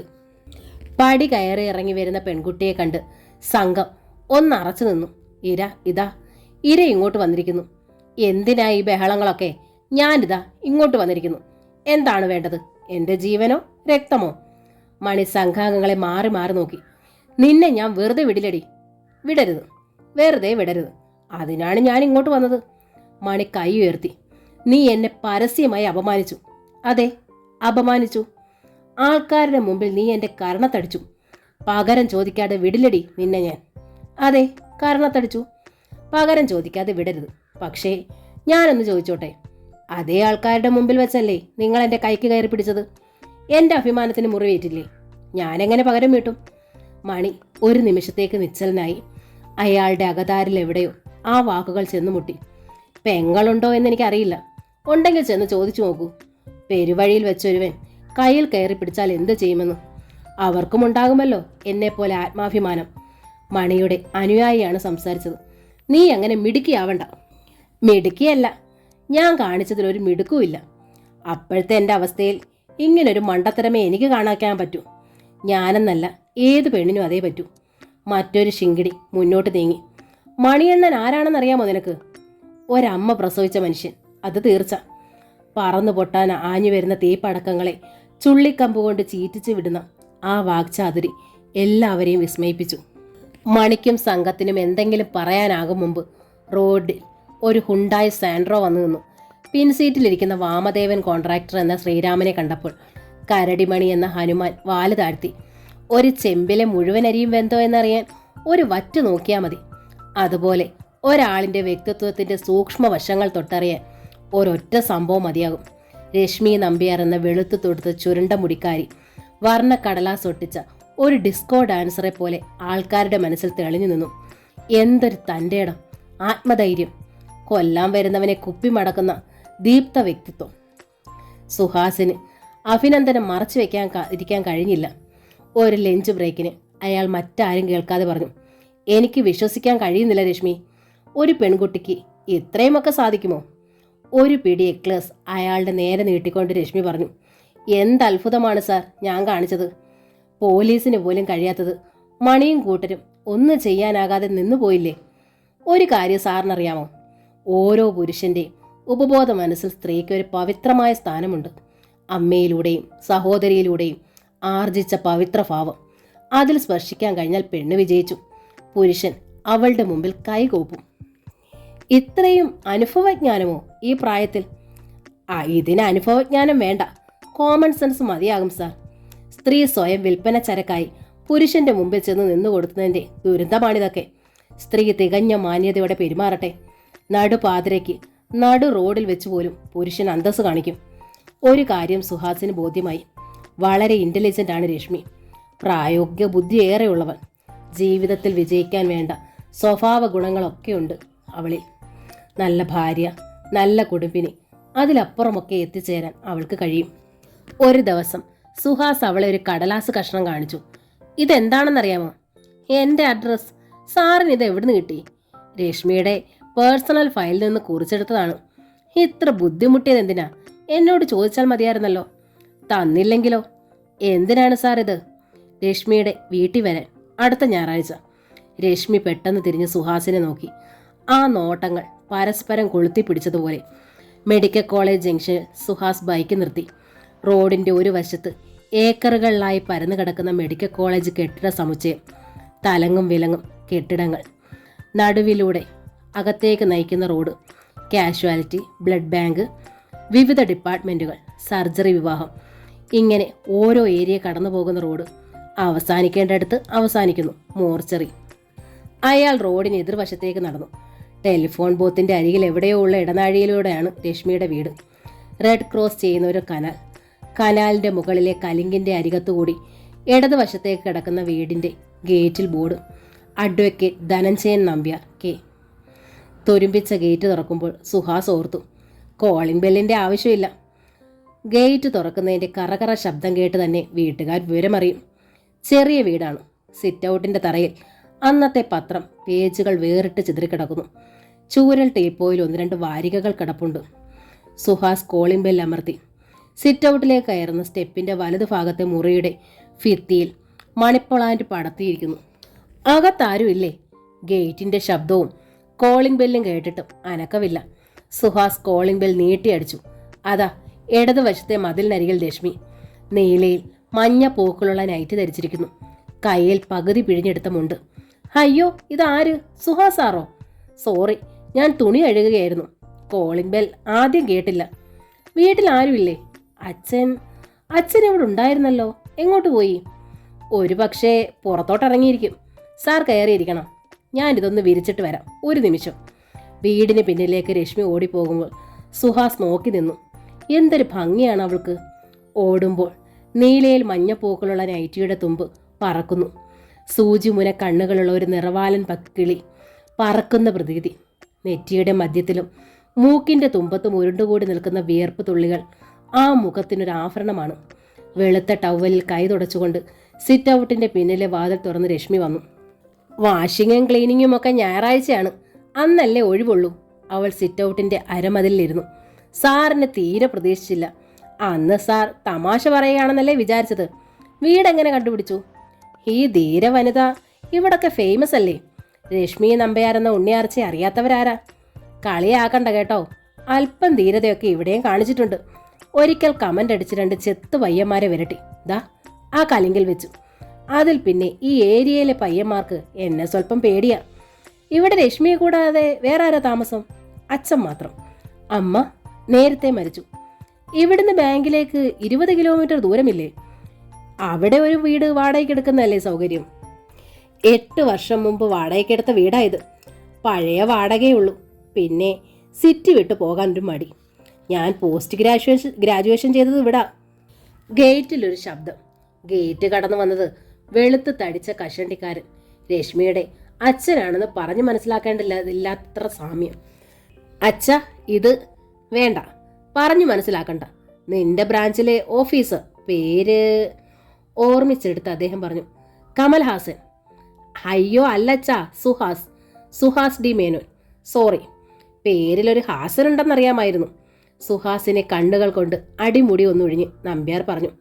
കമലഹാസൻ എന്ന് വിളിച്ചാലും കുഴപ്പമില്ല. You look very handsome. ആ കോംപ്ലിമെന്റിൽ അല്പ സന്തോഷിച്ചുകൊണ്ട് സുഹാസ് ചോദിച്ചു, പരിചയപ്പെടുത്താതെ എന്നെ എങ്ങനെ മനസ്സിലായി? ഇവൾ പറയും, ഇവൾക്ക് ഓഫീസറുടെ വിശേഷങ്ങളെ പറയാനുള്ളൂ. ഇവളുടെ വർണ്ണന കേട്ട് സങ്കല്പിച്ച രൂപത്തിൽ നിന്നും വലിയ വ്യത്യാസമില്ല നേരിൽ കണ്ടപ്പോൾ. രശ്മി പറഞ്ഞു, നിങ്ങൾ സംസാരിച്ചിരിക്കെ, ഞാൻ ചായ എടുക്കാം. രശ്മി അകത്തേക്ക് പോകുമ്പോൾ നമ്പ്യാർ ചൂരൽ കസേരയിലേക്ക് ചാഞ്ഞു. അഡ്വക്കേറ്റ് ആണ് അല്ലേ? അതെ, പക്ഷേ കോടതി കണ്ട കാലം മറന്നു. പണ്ട് കുറേ നാൾ തലശ്ശേരി ബാറിൽ പ്രാക്ടീസ് ചെയ്തിരുന്നു. പ്രധാന ജോലി ബാർ അസോസിയേഷൻ ഹാളിൽ പത്രം വായിച്ചിരിക്കൽ. ഒരു കക്ഷിയും എൻ്റെ അടുത്ത് വന്നില്ല. ഒരിക്കൽ വന്നവർ പിന്നെ വന്നിട്ടേയില്ല. വന്നവരൊക്കെ കേസ് ജയിച്ചു പോയിരിക്കും. അല്ല, വേറെ വക്കീലിനെ തേടിപ്പോയി. ആദ്യം അദ്ദേഹം പറഞ്ഞത് തമാശയാണെന്ന് കരുതിയപ്പോഴാണ് സുഹാസ് ഒരു മറു തമാശ പറഞ്ഞത്. പിന്നീട് മനസ്സിലായി തമാശയല്ല, ആൾ സീരിയസ് ആണെന്ന്. ഇംഗ്ലീഷിലൊരു പഴഞ്ചൊല്ലില്ലേ, a round man in square hole. ഒരു ഉരുണ്ട മനുഷ്യൻ ചതുരദ്വാരത്തിൽ. അതാണ് ഞാൻ. എന്നെ കണ്ടിട്ട് എന്ത് തോന്നുന്നു മിസ്റ്റർ സുഹാസിന്? രശ്മിയുടെ അച്ഛനാണെന്ന് തോന്നി. അത് തോന്നലല്ല, സത്യമാണ്. അതുമാത്രമാണൊരു സത്യം. ഒരുപാട് തൊഴിലുകൾ ചെയ്തു, പലയിടത്തും ഭാഗ്യം പരീക്ഷിച്ചു. ഭാഗ്യം മാത്രം എന്നെ കടാക്ഷിച്ചില്ല. ആദ്യമായി കണ്ടുമുട്ടുന്ന ഒരാളോട് സ്വന്തം പരാജയങ്ങൾ കലവറയില്ലാതെ വിളമ്പുന്നത് ഒരു തരം ബുദ്ധിശൂന്യതയല്ലേ? പക്ഷേ ആ വാക്കുകളിൽ സത്യത്തിൻ്റെ ഒരു മിന്നൽ, ആത്മാർത്ഥതയുടെ പ്രകാശം. ഇന്നിപ്പോൾ വയസ്സായി, കസേരയിൽ ചുരുണ്ടുകൂടുമ്പോൾ ഓർത്ത് സന്തോഷിക്കാൻ ഒരു ഭൂതകാലമില്ലാത്തതിൻ്റെ ദുഃഖം. ഒന്നും നേടിയില്ല, ഒന്നും. രശ്മിയെ മകളായി കിട്ടിയില്ലേ, അതൊരു നേട്ടമല്ലേ? അതിന് നമ്പ്യാർ മറുപടി പറഞ്ഞില്ല. അകലേക്ക് നോക്കി മിണ്ടാതിരുന്നു. ഒരു ട്രേയിൽ ചായയും ഉപ്പേരിയും പഴവുമായി രശ്മി കടന്നു വന്നു. അച്ഛൻ്റെ ലാത്തി കേട്ട് ബോറടിച്ച് കാണും. അച്ഛൻ പഴയൊരു മനുഷ്യനാണ്, അതിൻ്റെ മോഹഭംഗവുമുണ്ട്. സുഹാസ് ചിരിച്ചുകൊണ്ട് ചായക്കപ്പെടുത്തു.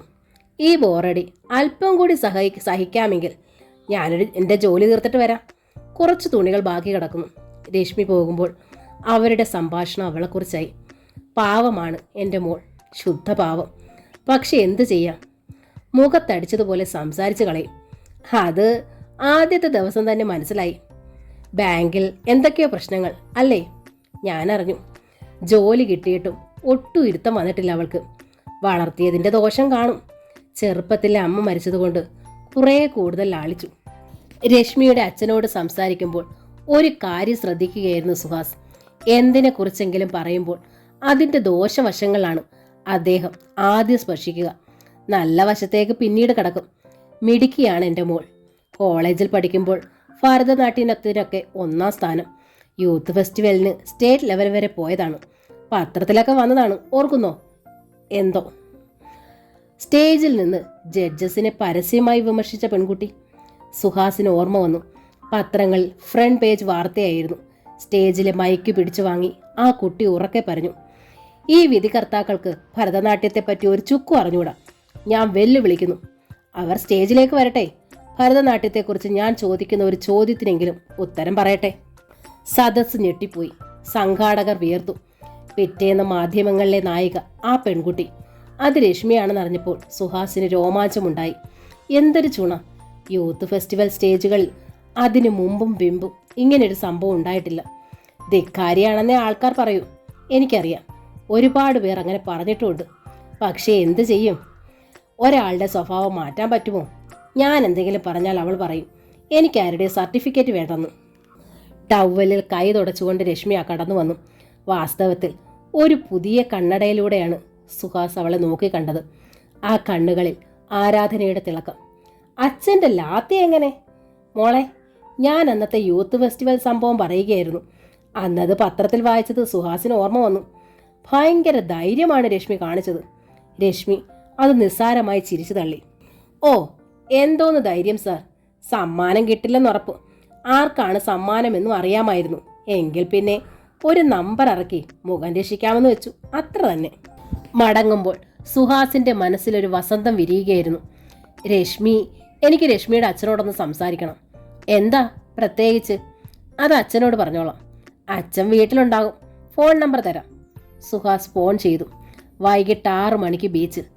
കടലിൻ്റെ കണ്ണാടിയായി ചക്രവാള പരപ്പ്, പഞ്ചാര മണൽപ്പരപ്പ് അവസാനിക്കുന്നിടത്ത് ചെറുപാറയുടെ മുകളിൽ സുഹാസും അഡ്വക്കേറ്റ് നമ്പ്യാരും ഇരുന്നു. ഒരു നീണ്ട മൗനത്തിന് ശേഷം സുഹാസ് ചുണ്ടനക്കി.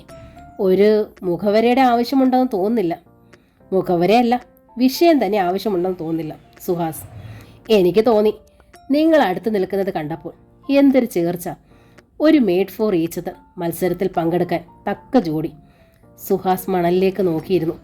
മനസ്സിലെ ആഗ്രഹം ഞാൻ സൂചിപ്പിച്ചു എന്നേ ഉള്ളൂ. ഒരു സ്റ്റെപ്പും എടുത്തിട്ടില്ല. വീട്ടുകാരുടെ സമ്മതം. സുഹാസ് ശ്രദ്ധിച്ചു. നമ്പ്യാരുടെ മുഖത്ത് സന്തോഷമുണ്ടോ? ഇല്ല. അവിടെ സമ്മർദ്ദങ്ങൾ, സംഘർഷങ്ങൾ. പ്രായപൂർത്തിയായ മകളുടെ കാര്യത്തിൽ താല്പര്യമുണ്ടെന്ന് തന്നെ പോലൊരു എലിജിബിൾ ബാച്ചലർ സൂചിപ്പിക്കുമ്പോൾ ഒരച്ഛൻ്റെ മുഖത്ത് താമര വിരിയേണ്ടതല്ലേ? ഇതെന്താ ഇങ്ങനെ? നമ്പ്യാർ സുഹാസിനെ സൂക്ഷിച്ചു നോക്കി. Suhas, are you serious? സുഹാസിന് ആലോചിക്കാൻ ഒന്നും ഉണ്ടായിരുന്നില്ല. യെസ്, എനിക്കിനി വീട്ടുകാരുടെ സമ്മതമേ ചോദിക്കാനുള്ളൂ. അവർ എതിര് നിൽക്കുന്നില്ലെന്നാണ് എൻ്റെ വിശ്വാസം. നമ്പ്യാർ സുഹാസിൻ്റെ അടുത്തേക്ക് നടന്നു വന്നു. ഇരു കൈകളും സുഹാസിൻ്റെ തോളിൽ അമർത്തി. നിർനിമേഷനായി അദ്ദേഹം ചോദിച്ചു, സുഹാസ്, രശ്മിയെക്കുറിച്ച് എല്ലാം അറിഞ്ഞതിന് ശേഷമാണോ സംസാരിക്കുന്നത്? അത് സുഹാസിന് മനസ്സിലായില്ല. ആ നോട്ടം, ആ കണ്ണുകളിലെ ദൈന്യം, അത് അയാൾക്ക് മനസ്സിലാവുന്നതിനപ്പുറമായിരുന്നു. കരയിലെ മണൽ പരപ്പിൽ പദവിതറി മടങ്ങുന്ന തിരമാലകൾ കിലുകിലെ ചിരിച്ചു. സുഹാസിന് തോന്നി അവ തന്നെ കളിയാക്കുകയാണോ. അകലെ നോക്കി നമ്പ്യാർ പറഞ്ഞു, രശ്മി ഈസ് മാരീഡ്. അവൾ വിവാഹിതയാണ്. സുഹാസ് ഞെട്ടിപ്പോയി. ഇത്രയും ദിവസമായിട്ടും ഒരു സൂചന പോലും അതിനെക്കുറിച്ച് ലഭിച്ചില്ലല്ലോ. അയാൾക്ക് അതിശയം കൂടിയതേ ഉള്ളൂ. രശ്മിയുടെ പേഴ്സണൽ ഫയലിലെ ബയോഡേറ്റയിൽ മാരിറ്റൽ സ്റ്റാറ്റസ് എന്ന കോളത്തിൽ എന്താണ് എഴുതിയിരിക്കുന്നത്? അൺമാരീഡ് എന്നല്ലേ? അയാൾ ഓർക്കാൻ ശ്രമിച്ചു. അങ്ങനെയാണെങ്കിൽ തെറ്റായ വിവരം നൽകി അവൾ ബാങ്കിനെ വഞ്ചിക്കുകയായിരുന്നില്ലേ? സോറി, എനിക്കത് അറിയില്ലായിരുന്നു സാർ. അത് അറിയിക്കരുതെന്നായിരുന്നു എൻ്റെയും ആഗ്രഹം. പക്ഷേ വേണ്ടി വന്നു. ഡു വൺ തിങ്, രശ്മിയോട് സംസാരിക്കൂ. ഇത് നിങ്ങൾ തമ്മിൽ സംസാരിക്കേണ്ട കാര്യമാണ്. എല്ലാം മംഗളമായി കലാശിച്ചാൽ നടത്തി തരിക മാത്രമാണ് എൻ്റെ ചുമതല. സുഹാസിന് അതിശയം തോന്നി. എന്താണ് ഇദ്ദേഹം പറയുന്നത്? എല്ലാം മംഗളമായി കലാശിച്ചാൽ വിവാഹിതയായ മകളുടെ വിവാഹം ഒന്നുകൂടി നടത്തിത്തരാമെന്നോ?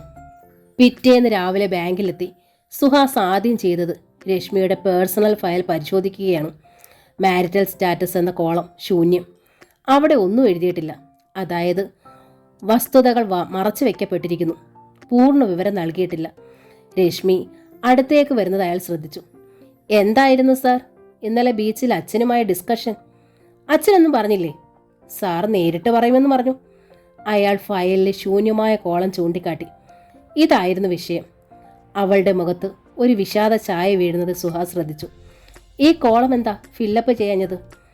ഇപ്പോഴെന്താണ് സാർ അതിന് പ്രസക്തി? അപ്പോയിൻമെൻറ്റ് കഴിഞ്ഞു, പോസ്റ്റിങ്ങുമായി. ഇതുവരെ ബാങ്കിന് തോന്നിയില്ലല്ലോ എൻ്റെ വിവാഹകാര്യം തിരക്കാൻ. മാത്രമല്ല, അതൊക്കെ പേഴ്സണൽ ഡിപ്പാർട്ട്മെൻറ്റിൻ്റെ തലവേദനയല്ലേ?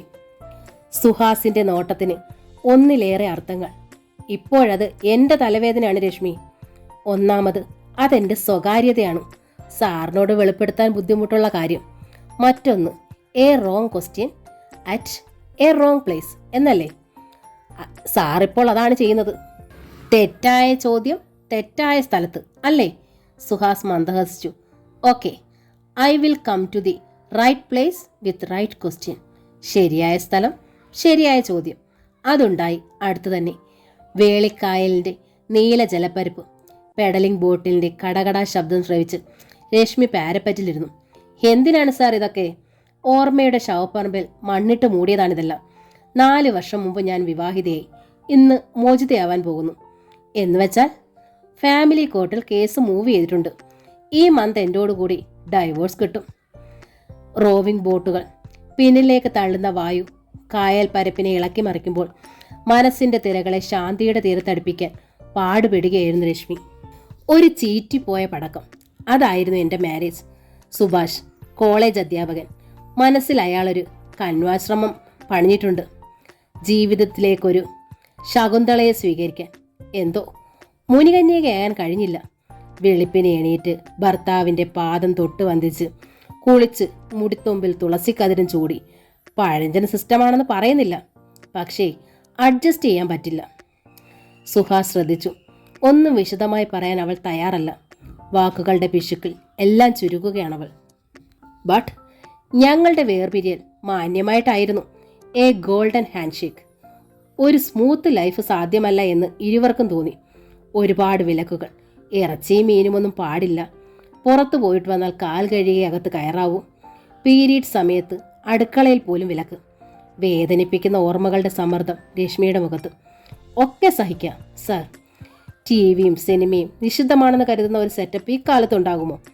അതും ഒരു കോളേജ് അധ്യാപകന്റെ വീട്ടിൽ. അതൊരു ജന്മം. മാറി താമസിക്കാമായിരുന്നില്ലേ? നല്ല കാര്യമായി.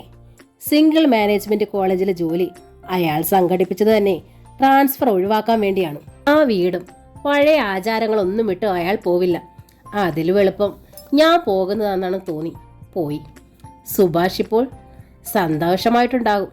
കുറച്ചുനാൾ തെറ്റിക്കിടന്ന ചിട്ടകളൊക്കെ നേരെയായില്ലേ? ഒരു മൂദേവി വീട്ടിൽ നിന്ന് ഇറങ്ങിപ്പോയില്ലേ? He should be happy. His mother will be more happy. ഇത്തരം ആൾക്കാർ ഇപ്പോഴും ഉണ്ടോ? ഞാൻ പറഞ്ഞല്ലോ, പഴഞ്ചൻ എന്ന് പറയുന്നില്ല. ഞാൻ ചെന്ന് കയറിയതിൻ്റെ 3-ാം ദിവസം അവിടുത്തെ പൂച്ച കിണറ്റിൽ വീണ് ചത്തു. ദുർലക്ഷണം. വന്നവളുടെ മൂദേവി തരം.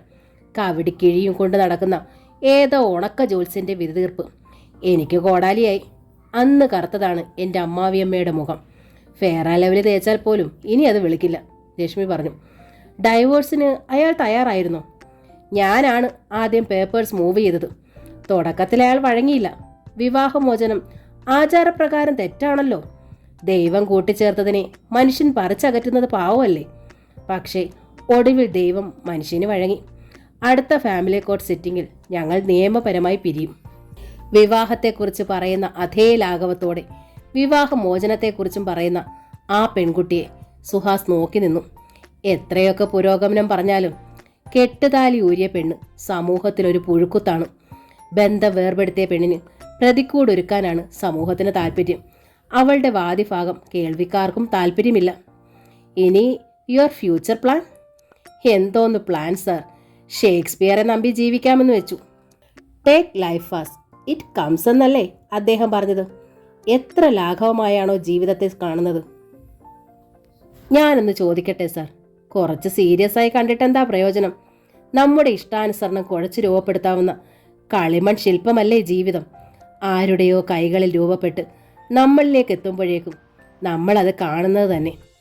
എങ്കിൽ പിന്നെ ആ ശക്തിയിലങ്ങ് വിശ്വസിച്ചാൽ പോരെ സാർ? മനസ്സിന് ആശ്വാസമെങ്കിലും കിട്ടും. അതായത് ആരെങ്കിലും രശ്മിയെ തേടിയെത്തുമെന്ന് അല്ലേ സുഹാസിന്റെ ചോദ്യം? ഇല്ലെങ്കിൽ ഒറ്റയ്ക്കങ്ങ് ജീവിക്കും. ധൈര്യമുണ്ടോ? ഒരുപാട് പേർ കൂടെ ഉണ്ടെന്ന് വിശ്വസിക്കുന്നവരല്ലേ സാർ വീട്ടികൾ? ഒരാപത്ത് വരട്ടെ, ആരും ഉണ്ടാവില്ല കൂടെ.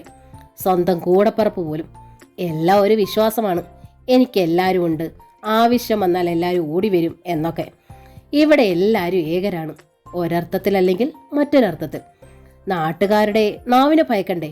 രശ്മി ഉറക്കെ ചിരിച്ചു. നാട്ടുകാർക്ക് സമയം പോകാനൊരു വിഷയം വേണ്ടേ? വിവാഹം കഴിഞ്ഞ് 4-ാം വർഷം ഭർത്താവ് ഉപേക്ഷിച്ച രശ്മി നമ്പ്യാർ പിഴയാണെന്നേ ആൾക്കാർ പറയൂ. ആ രശ്മി നമ്പ്യാർ ദാഹിച്ച് റോഡിൽ കിടന്ന് നിലവിളിക്കട്ടെ, ആരും ഉണ്ടാവില്ല ഒരു തുള്ളി വെള്ളം തരാൻ. പക്ഷേ അതിനൊരു പുരുഷൻ തയ്യാറായാൽ ജനത്തിന് സന്തോഷം. ഒരു വിഷയം കിട്ടിയല്ലോ. കാണെ വളരുന്ന രൂപം, അടുക്കും തോറും അതിശയം വർദ്ധിക്കത്തക്ക തിളക്കമാർന്ന വ്യക്തിത്വം. രശ്മി നമ്പ്യാർ പുതിയൊരു അനുഭവമായി മാറുകയായിരുന്നു സുഹാസിന്. ഈ കൊച്ചു ബുദ്ധിക്കുള്ളിൽ പ്രായോഗിക ജീവിതത്തിൻ്റെ ഗഹനങ്ങൾ, സത്യങ്ങൾ അടുക്കടുക്കായി കെട്ടിവെച്ചിരിക്കുന്നു. ഇത്രയും അനുഭവജ്ഞാനം ഇവൾ എങ്ങനെ നേടി? അതും ഈ പ്രായത്തിൽ. അയാളുടെ മനസ്സ് വായിച്ചറിഞ്ഞിട്ടെന്ന വണ്ണം രശ്മി പറഞ്ഞു. എല്ലാം അനുഭവിച്ചറിയണമെന്നില്ല സാർ. കണ്ണും കാതും തുറന്നിരുന്നാൽ ഒത്തിരി കാര്യങ്ങൾ നമുക്ക് പഠിക്കാൻ കഴിയും. സുഹാസ് അല്പം മുമ്പോട്ട് വന്നു. രശ്മിയിൽ വിസ്മയത്തിൻ്റെ നേരിയ അലകൾ ഉയർത്തിക്കൊണ്ട് അവളുടെ കൈകളിൽ പിടിച്ചു. രശ്മി, അല്പം മുമ്പ് പറഞ്ഞില്ലേ ഒരു ഉദാഹരണം? ദാഹിച്ച് നിലവിളിക്കുന്ന പെൺകുട്ടിയും സഹായത്തിനെത്തുന്ന പുരുഷനും. അതിലെ കഥാപാത്രങ്ങൾ നമ്മളായിക്കൂടെ? നമുക്കല്ലേ അത് ചേരുന്നത്? നിമിഷങ്ങളുടെ വിടവിൽ അസാധാരണമായത് സംഭവിക്കുമ്പോൾ ആർക്കും വേണ്ടിവരും പ്രതികരിക്കാനൊരു നിമിഷം. രശ്മിക്കും വേണ്ടി വന്നു അത്. കയ്യിലെ പിടിവിടിവെച്ച് അവൾ ഒരു സ്റ്റെപ്പ് പിറകോട്ട് മാറി. സാർ, എന്താ ഇത്? ഞാനിപ്പോഴും വിവാഹിതയാണ്. പക്ഷേ ആ മനസ്സിലൊരു പുരുഷനില്ല. കോടതി വിധിയോടെ രശ്മി സ്വതന്ത്രയാവും. വിവാഹിതയല്ലാത്ത രശ്മിയോട് എനിക്ക് അഭ്യർത്ഥിച്ചുകൂടെ ഒരു ജീവിതം? രശ്മി ചെറുതായി ചിരിക്കാനേ കഴിഞ്ഞുള്ളൂ. സർ, ഇതൊരു തസ്തികയാണോ? ഒരാൾ ഒഴിയുമ്പോൾ ഉടനെ വേറൊരാളെ നിയമിക്കാൻ? ഞാനൊരു ആപ്ലിക്കേഷൻ തന്നേ ഉള്ളൂ, പരിശോധിച്ചോളൂ.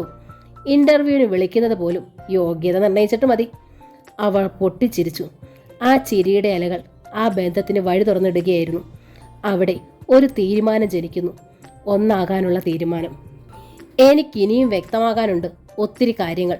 ഒരു പുതിയ കണ്ണിലൂടെ സാറിനെ നോക്കിക്കാണാൻ ശ്രമിക്കുകയാണ് ഞാൻ. ലുക്ക് ലക്ഷ്മി, നമ്മൾ ഒരുമിക്കാൻ തീരുമാനിച്ചു. മനസ്സിലെ കതിർ മണ്ഡപത്തിൽ നാദസ്വര മേളങ്ങളും ഒരുങ്ങിക്കഴിഞ്ഞു. ഇനി വേണ്ട ഈ ഫോർമാലിറ്റി. സാർ വിളി നടത്താം. ചേട്ടനെന്ന് വിളിച്ചോളൂ. ഞാൻ നിശ്ചയിച്ചു. വെറും ചേട്ടനല്ല, സുഹേട്ടൻ. പുതിയൊരു ആവേശത്തോടെ അവർ പാരപ്പറ്റിലൂടെ കൈ കോർത്ത് പിടിച്ചു നടന്നു. കൺമണി എന്ന നോവലിൻ്റെ ഈ ഭാഗം ഇവിടെ പൂർണ്ണമാവുകയാണ്. ഈ നോവൽ നിങ്ങൾക്ക് ഇഷ്ടമായെങ്കിൽ ലൈക്ക് ചെയ്ത്, ഷെയർ ചെയ്ത്, സബ്സ്ക്രൈബ് ചെയ്യണേ. Thank you.